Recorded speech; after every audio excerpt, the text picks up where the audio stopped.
လူတွေဟာကျမ်းမာတန်ဆွမ်းနေတဲ့အခါမှာကိုလှုပ်တာဖြစ်တယ်လို့ထင်ကြတယ်တကယ်ကတော့ကိုလှုပ်လို့ဖြစ်တာတခုမှမရှိဘူးသဘာဝတရားတွေဟာအကြောင်းအကျိုးမြတ်တာနေတဲ့အခါမှာသူ့ရဲ့သဘာဝအတိုင်းဆွမ်းဆောင်မှုပေးနေခြင်းသာဖြစ်တယ်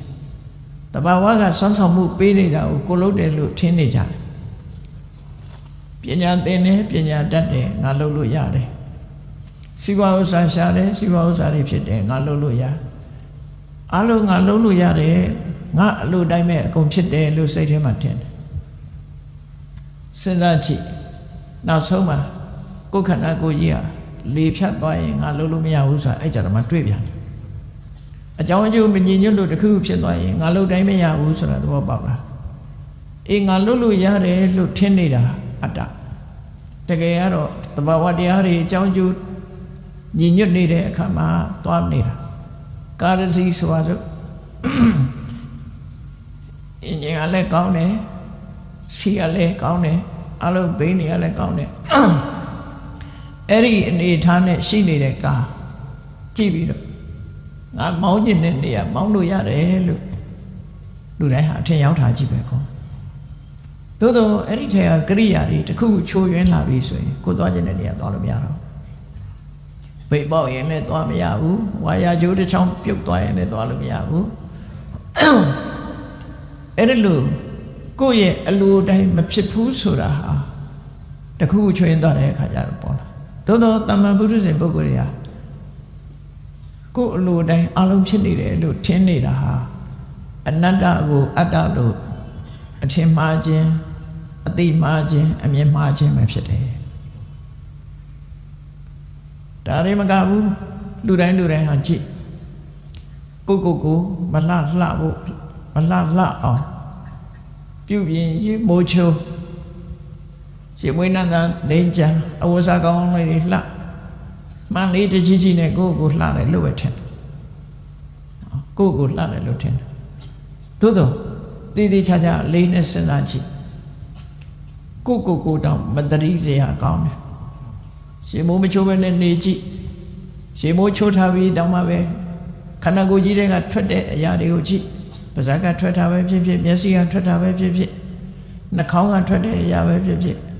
နားတွေကထွက်တာပဲဖြစ်ဘယ်အရာများမွေးကြိုင်တာရှိတော့နောက်ဆုံးတွိုင်းလက်ထဲသွားရတဲ့အရာတွေဆိုရင်လူတွေဟာလေခန္ဓာကိုယ်တွေကထွက်လာတာတွေကြည့်လိုက်မယ်ဆိုရင်သိမ်းထားစရာတခုမှမရှိဘူးအဲ့ဒါတွေကိုတန်ဆင်နေလှပ်ပါတယ်လို့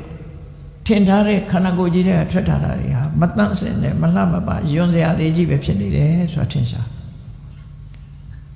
ခန္ဓာကိုယ်ကြီးကိုအကြောင်းပြုပြီးတော့မိသားစုတကယ်ချင်းအပေါင်းတစုစားကောင်းတောက်ဖွယ်တွေကိုဝိုင်းပြီးတော့စားတဲ့အခါမှာတပြောတစ်ပါးစားကြတယ်ခန္ဓာကိုယ်ရဲ့ရောက်သွားပြီဗိုက်ထဲရောက်သွားပြီနောက်ဆုံးမှာအစာဟောင်းဘဝရောက်သွားပြီဆိုတဲ့အခါကျတကယ်ချင်းအပေါင်းတစုစုပြီးတော့များစွန့်တာတွေ့ကြလား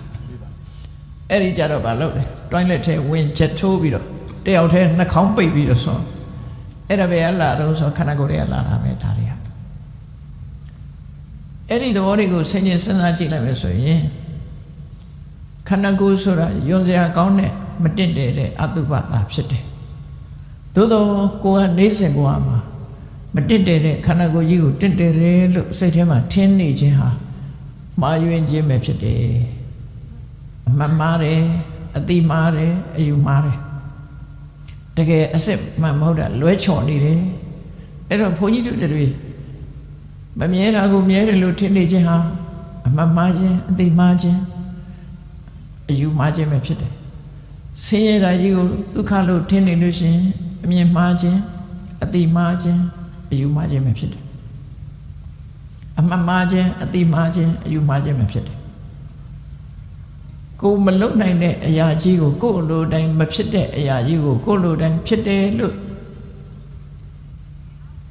ထင်နေခြင်းသည်အမှန်မှားခြင်းအတိမှားခြင်းအမြင်မှားခြင်းသာဖြစ်ပါတယ်မတင့်တယ်တဲ့ခန္ဓာကိုယ်ကြီးကိုတင့်တယ်တယ်လို့ထင်မှတ်နေခြင်းဟာအမှန်မှားခြင်းအတိမှားခြင်းအမြင်မှားခြင်းသာဖြစ်ပါတယ်ဆိုလိုတာကတင်ညာဝိပ္ပန္နတအမှန်မှားခြင်း စိတ်တဝိပ္ပန္နတာအတိမှားခြင်းဒိဋ္ဌိဝိပ္ပန္နတာ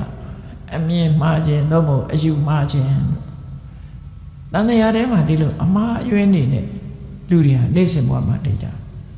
အဲ့ဒီမှားယွင်းမှုကိုအကြောင်းပြုပြီးတော့ကောင်းမှုမကောင်းမှုဆိုတာတွေကိုလောက်ကြပြန်တယ်လောက်ကြသည့်အတွက်ကြောင့်ကောင်းကျိုးဆိုးကျိုးတွေကိုလူတွေဟာရရှိပြီးတော့နေကြတယ်ဒါတန်တရားဘဝမှာအဲ့တိုင်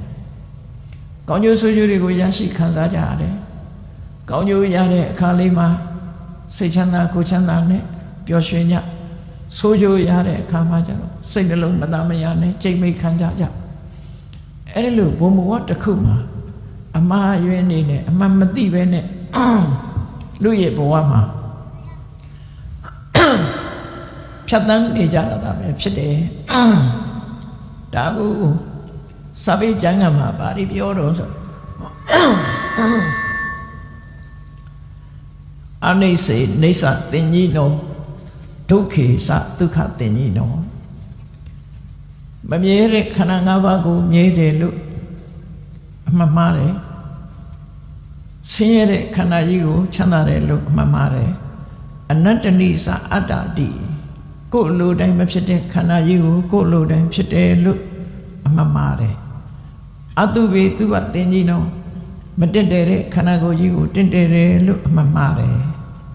အဲ့ဒီလိုမှားယွင်းနေတဲ့ပုဂ္ဂိုလ်တွေတရဝတွေဟာမိစ္ဆာဒိဋ္ဌိဟတ္တတတ္တာခိတ္တစိတ်တာဝိတင်ကြီးနောယူနန်းခြင်းတစ်မျိုးပဲမမှန်ကန်တဲ့အတွေးတွေကိုအကြောင်းပြုပြီးတော့စိတ်ယူပေါက်နေခြင်းသာဖြစ်တယ်ယဟန္တာပုဂ္ဂိုလ်တွေအရိယပုဂ္ဂိုလ်တွေအနေနဲ့ကြည့်လိုက်လို့ရှိရင်ပုထုဇဉ်တွေဟာယူနှမ်းနေတဲ့ပုဂ္ဂိုလ်တွေပုထုဇဉ်တော်ဥမ္မတကောလို့ဒါကြောင့်ပြောတာတာမန်ပုဂ္ဂိုလ်တွေကတော့ကြည့်လေလူတယောက်ဟာအဝတ်ကလည်းဆိုးဆိုးပြက်ပြက်အမိုက်ပုံထဲမှာဟိုဟာရဲရှာတာရဲရှာဆိုတဲ့အယူတယောက်ကိုမြင်ရင်ဒီလူကြီးဟာယူနေတာပဲလို့ပြောကြမှာပဲ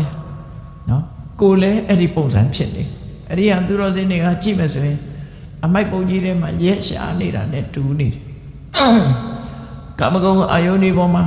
တမက်တမောနဲ့မခွဲနိုင်မခွာနိုင်ဆွဲလန်းနေခြင်းဟာစိတ်ဓာတ်ယူသွတ်နေခြင်းပဲဖြစ်တယ်